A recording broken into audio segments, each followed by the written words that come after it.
Hi everyone, in front of me I've got ThinkPhone 25 and let me share with you how to reset up preferences on this device.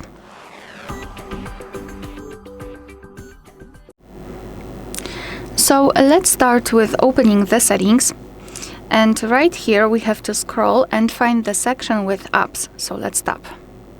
Then let's tap on see all 56 apps, of course 56 in my case, and then tap on the three dots icon in the right upper corner.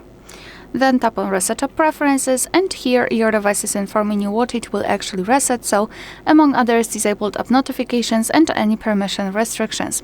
What's more, no worries, you won't lose any app data, so simply tap on Reset Apps and basically this is it.